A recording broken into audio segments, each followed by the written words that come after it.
This is a special and unexpected edition of PFTPM as I make my way out of Chicago. Sean McDermott making his way out of Buffalo. He arrived in 2017. He has been, compared to the rest of the league, incredibly successful. But this is what happens when you knock on the door, knock on the door, knock on the door, and fail to ever kick it in. When you've got a generational talent like Josh Allen, you're getting deeper and deeper into the years that he has left in his prime, the level of anxiety in an organization can increase. We have talked about this as a possibility. Now, I had assumed when they beat the Jacksonville Jaguars in the wild card round, that would result in a reprieve. We did not know how owner Terry Pegula would react to a loss in the divisional round in a year when the table was set for the Bills.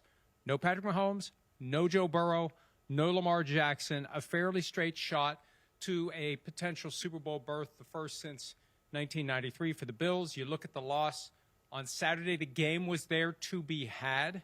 There were plenty of errors, turnovers, mistakes.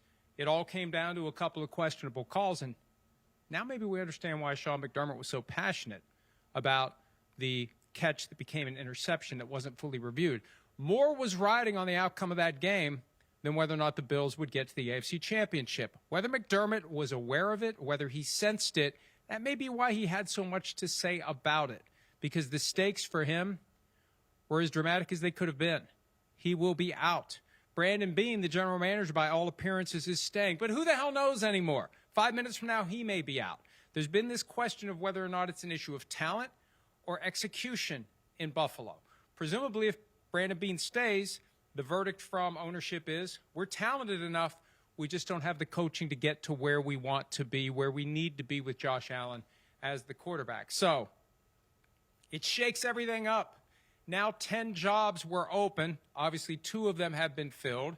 25% of the league still remains without a head coach as of this morning, and it's going to create some real questions about what happens next for the Bills. It becomes a very attractive job. I think John Harbaugh he may want to make sure the ink's not yet dry. Can we smear the ink? Because this is an incredibly attractive job.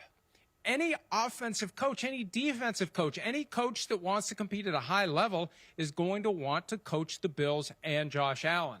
So let's see how this plays out. We know the usual suspects who are already out there. The Bills obviously getting a late start. There's going to be certain people they can't talk to until their seasons are over. They're going to be people they can talk to. They presumably will cast a wide net.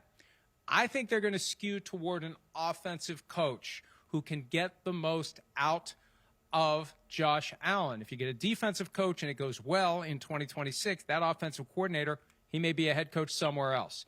I would go, if I'm the Bills, for an offensive coach who is going to be tied to Josh Allen for the rest of his career with the hopes of getting the most out of the talents of the best player in the National Football League. For Sean McDermott, look, I guess he could land somewhere else as a defensive coordinator. He may just decide at this point to take a year and regroup and figure out what's next for him.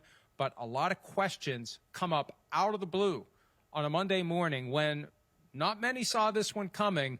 But Terry Pegula, he knew what he was going to have to do, and that's the end result of not getting to the AFC Championship game or beyond in the 8th season of Josh Allen's career. The Bills want to get back to a Super Bowl. They want to win it. They're going to be opening a new stadium next year with a brand-new head coach to partner with Josh Allen in an effort to get the Bills to where they haven't been in 33 years and counting. Hi, it's Mike Florio. Thanks for watching PFT on YouTube. Hit subscribe for the latest news and analysis from Pro Football Talk.